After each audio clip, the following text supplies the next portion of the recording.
Arrivé en France en 2015 avec un visa de travail provisoire, il avait déposé une demande d'asile en 2017. Refusé, il est frappé d'une obligation de quitter le territoire français qui le mène en centre de rétention à Nîmes. Il y passe plus d'un mois. Samedi, la préfecture du Gard a tenté de l'expulser, mais son refus et la mobilisation de militants a fait échouer cette tentative. Depuis, il est en garde à vue à l'aéroport de Lyon-Saint-Exupéry où la police se prépare à le mettre dans un avion en direction de la Guinée. Ses soutiens ont passé la nuit dernière devant le lieu de sa détention pour empêcher son départ. La France est donc sur le point d'expulser un homme gay vers un pays où l'homosexualité est punie de 3 à 7 ans de prison et où le harcèlement et le lynchage des personnes LGBT est une pratique réelle. Il avait lui-même fui la Guinée en 2015 après que son amant a été brûlé sous ses yeux.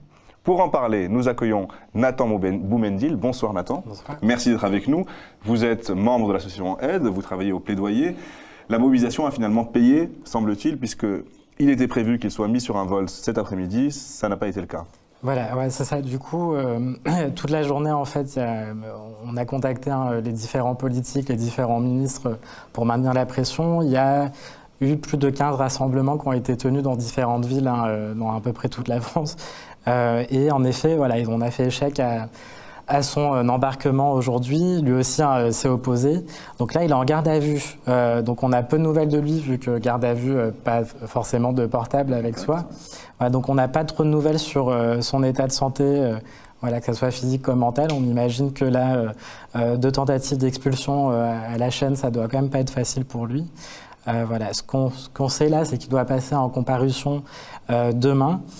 Justement pour parce qu'il s'est opposé à son embarquement. D'accord, donc il est poursuivi en justice voilà. Parce qu'il a refusé de se laisser embarquer voilà. et expulser sans réagir. Voilà, donc on va se mobiliser encore demain justement pour pas qu'il soit condamné par rapport à ça.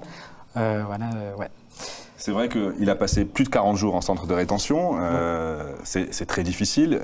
On le dit, enfin j'ai lu beaucoup d'articles cet après-midi où en fait on reçoit sa parole et il est effectivement mal en point, il demande des soutiens psychologiques, etc. Et en fait, est-ce qu'on sait concrètement, je parlais de la loi en Guinée, qu'est-ce qu'il risque réellement en rentrant dans son pays d'origine ? Alors, ce qu'on sait, c'est que, du coup, c'est un peu ça le contre-coup de l'histoire et de la médiatisation de son histoire, c'est qu'il y a déjà des médias en Guinée qui ont repris donc l'histoire en disant, en tout cas, il est identifié par les médias là-bas. Il y en a qui disent, par exemple, mais qu'est-ce qu'ils racontent chez nous, les gays, ils servent dans les mariages à faire de l'animation, tout ça, des choses, voilà.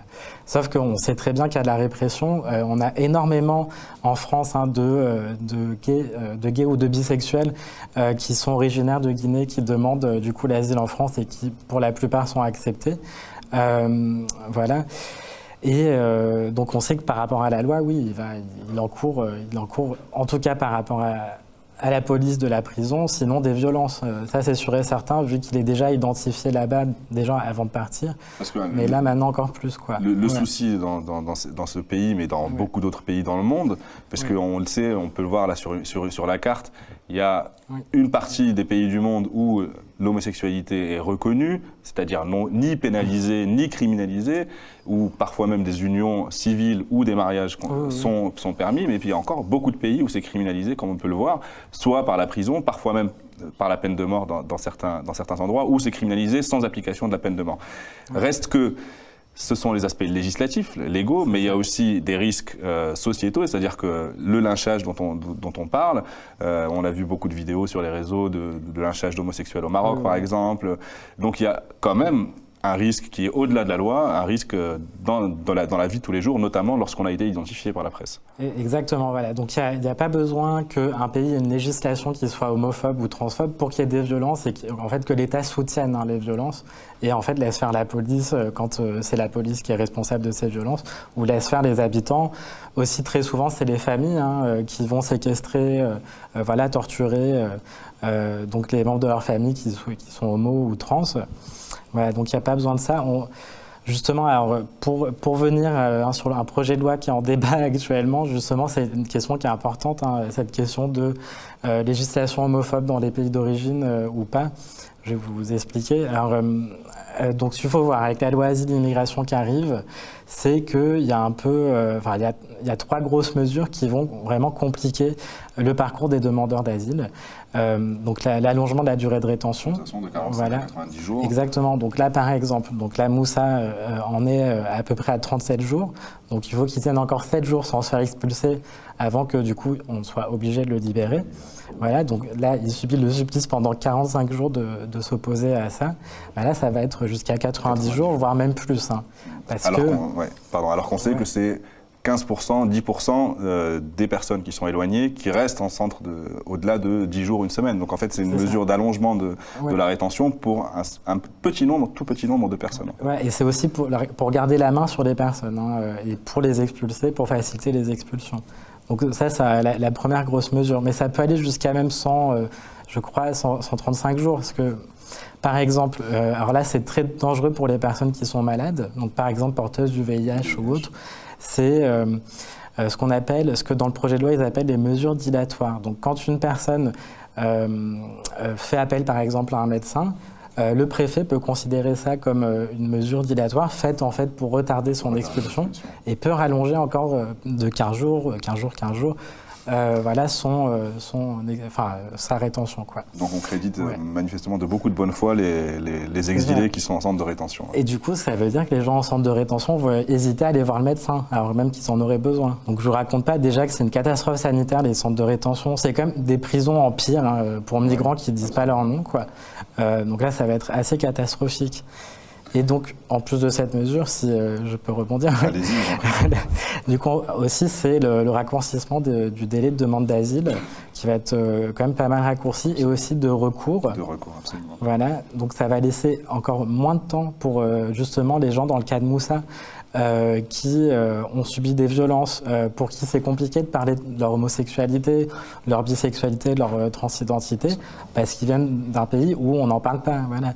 Cette question de libération de la parole a été largement rapportée par les membres de la Cour nationale des demandeurs d'asile, de la demande d'asile, qui sont venus nous en parler, qui sont en grève contre ce projet de loi Asile-Immigration. C'est les premiers à s'être mobilisés. Justement parce que la parole est difficile à libérer pour les personnes qui ont fait un parcours d'exil comme ça.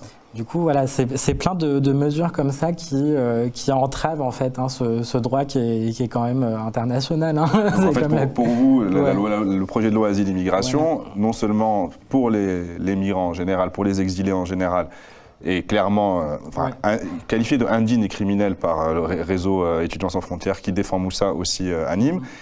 Et puis, en particulier pour les LGBT, parce qu'en plus, il y a toutes les notions de pays sûr qui entrent en ligne de compte, c'est-à-dire que si un pays légalement ne punit pas l'homosexualité, on estime que c'est un pays sûr, mais si la société elle-même punit l'homosexuel librement, c'est encore une autre question. Est-ce que vous travaillez cette question-là aussi? Alors c'est ça, c'est pour ça qu'en tout cas à Aide, on est opposé à l'idée de cette liste de pays sûrs. Pour nous, c'est pas suffisant, ça ne sert à rien parce que justement, il y a des pays qui sont dans la liste des pays sûrs, comme le Ghana par exemple, qui ont la même législation homophobe que la Guinée. Voilà, donc, et ils sont sur la liste des pays sûrs. Donc je sais qu'il y a un amendement qui est en cours de passage, qui est de mettre tous les pays qui ont des législations homophobes dans la liste des pays pas sûrs. Voilà, mais dans ce cas-là, comme tu dis, du coup, on va perdre, on va pas inclure les pays où il y a des violences qui ne sont pas du fait de la législation, mais qui sont quand même soutenues par l'État, ou en tout cas, il n'y a rien qui est fait pour protéger les personnes LGBT. Voilà. C'est assez terrible parce que là, on revient à Moussa très brièvement. Il est donc en détention de nouveau, en garde à vue, donc là, vraiment en détention. Il va être présenté à un juge en comparution immédiate. Est-ce que tu serais capable de nous dire ce qu'il risque concrètement pour être opposé à ton expulsion? Alors, je n'ai pas en tête le maximum des peines qu'il pourrait avoir, mais oui, ça pourrait être du ferme. Hein, mais alors, je ne vais pas dire de bêtises, mais en tout cas, oui, il pourrait avoir de la détention. On peut faire, comment est-ce que les gens qui nous regardent aujourd'hui peuvent agir pour soutenir Moussa et aussi toutes les personnes qui sont susceptibles de se retrouver menacées par la loi Asile-Immigration, mais en particulier les LGBT Il y a plusieurs rassemblements qui s'organisent, des manifestations qui s'organisent vraiment quasiment quotidiennement. Il suffit de chercher sur Internet ou ailleurs autour de soi. Donc je pense que voilà, le meilleur moyen, c'est de se mobiliser aux côtés des associations déjà mobilisées contre. Il y a une marche qui vient de partir de La Roya, donc dans le sud, pour rejoindre Calais, qui va traverser la France. C'est une marche solidaire. Donc, en général, par rapport à la situation des migrants, qu'ils soient réfugiés, migrants, demandeurs d'asile ou pas. Voilà, qui va traverser la France. Donc, il ne faut pas hésiter à se renseigner pour savoir si ça passe. Chez nous, voilà. Bientôt. Donc, renseignez-vous pour ça. rejoindre cette marche solidaire éventuellement. Merci beaucoup, Nathan Boumendil, d'être venu nous en parler. Je rappelle que vous êtes membre de l'association Aide. Ouais. Et puis, juste pour clore ce chapitre ponctuellement, en tout cas temporairement, je voulais vous signaler l'ouverture hier du procès de 5 jeunes à Nîmes. Ils avaient agressé violemment 2 amis homosexuels, Marc et Michel, il y a 11 mois. Un procès qui se tient donc à Nîmes et que nous suivrons avec attention dans les prochains jours.